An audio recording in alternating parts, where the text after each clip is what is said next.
Hi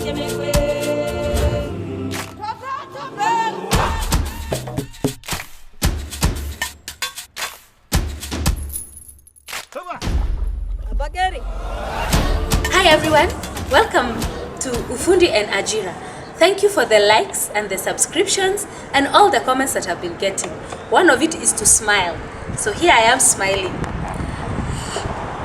In this 2 cents concerning what we have heard from Eric's story, I hope you enjoyed the story. I want us to go through it a bit and see exactly what it is that we can glean from his story.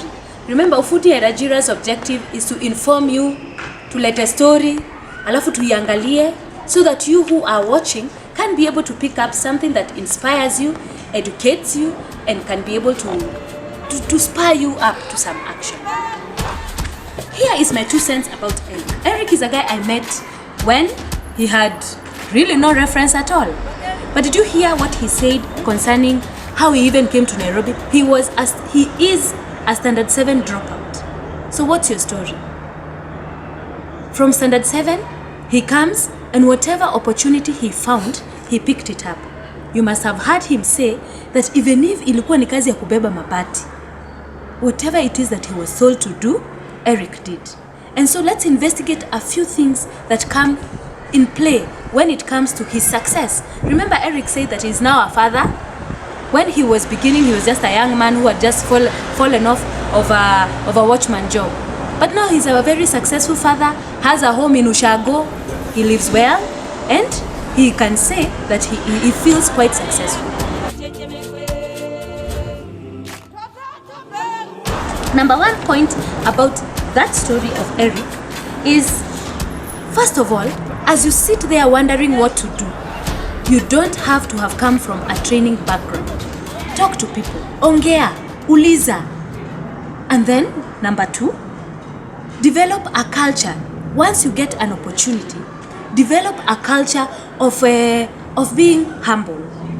Because there is no place where you're going to go and find a seat or a full-blown workshop or garage that is waiting for you to start and learn. No, be agile.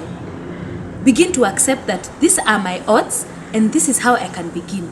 If you listen to Eric a bit better, alisema saa zingine lunch time kwa kampuni ni 1 hour, lakini yeye anaenda 30 minutes, anarudi, anachukua, anauliza mwingine, anamuuliza hapa tunafanya namna gani. So those are some of the things which I would like a young man to pick, especially if your odds are that you do not have any form of training. Another value that we pick from Eric's story is discipline. Na najua mlimsikia akisema ile kukuwa na discipline. Kumbuka, discipline comes in various facets. Number 1 is that thing of being there, available to be shown what to do and obeying. Number 2, even with his finances. Ni discipline ya pesa kama upande vile mimi naelewa. Ule tuko na wimbi nasema kula 5 weka 5. Hiyo ukimaliza kujua hiyo kitu utasumbukana. Sababu hata kama niseme jambo nimepewa 2000. Ninafaa nijue hii 2000 ninafaa nikule 1000 niweke 1000. Finances. And this is a theme that is going to run a lot in ufundinaajira. Discipline even when it comes to finances. Because from where he started to where he is and even what he said he has, kumbuka alikuwa anasema toa 5 weka 5.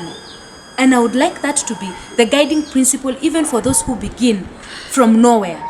There is no difference between you and one who is already trained and earning.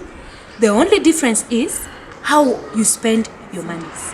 So another thing that I would like to talk about Eric is his resilience even as a person. Can you imagine working somewhere for 12 years kama fundi wa kuchomelea? And background is coming from a standard 7. So indeed it is very possible, and all these things are put together and they come out in the most successful way that you yourself would wish for. So for Eric's story, let's talk about why we gave him an opportunity. Remember, this is someone who was just referred to me, and I just said let him come and let's see whether he can make it. First of all, he arrived in time. He was punctual. Ali make sure ile siku ameambiwa akuje, he was at it, punctual, amevaa vizuri, he was there. Secondly, his attitude.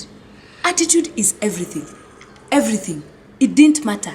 By just looking at him, baada ya muda nikasema ingia, like he said, akaingia, ameenda huko kukaa na supervisor, ameanza kufanya kazi. Then after some time nikauliza, na huyu kijana anaendeleaje? I tell you, it was evident that he had a good attitude. A good attitude, wanting and very curious to learn. It's just about how you present yourself. Do you arrive in time? Uko penye umeambiwa uende, do you arrive in time? Wale umeambiwa ukae nao, do you listen? Do you obey? Usikize ndio uweze kufaidika. And so here I am talking to all those who always feel that umekaa tu hakuna venye unaweza anza chochote. Hapana. I also want to talk about presentation to the young ones who are watching. Unatokea ukiwa unakaaje? Unatokea ukiwa unakaaje? Because vile unakaa hiyo inaonyesha how serious you are.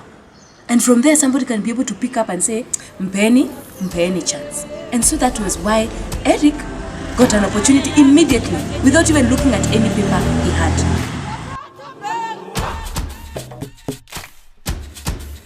Talking of training, he did say kwa interview yake that baada ya muda he was able to be picked by the then boss na akalipua grade 3. Grade 3. Remember, Eric ni welder. That is what he showed interest in. Grade 3 is a government certificate ya wale watu ambao wanataka kujua kuchomelea. So grade 3, kuna grade 3, grade 2 and then grade 1. So at least aliweza kuingia akapata certification. Kwa nini? So that even if we had known that this guy is obedient nini anaweza fanya kazi, at least after some time akaji progress. Ukishapata opportunity, be real, pick it up, begin by being enthusiastic. Ukianza kujua, begin asking what is the career progression. Hapa ninaweza pata certificate kagani? Utatoa wapi grade 3 welding? NITA, National Industrial Training Authority iko na exams za watu ambao wangependa kufanya welding. Una apply tu, exams utafanya jioni, they are available. Number 2, all TVET institutions that offer mechanical engineering will offer a welding course, even if it is a skill upgrading course. I hope you really enjoyed the story and keep watching and get inspired.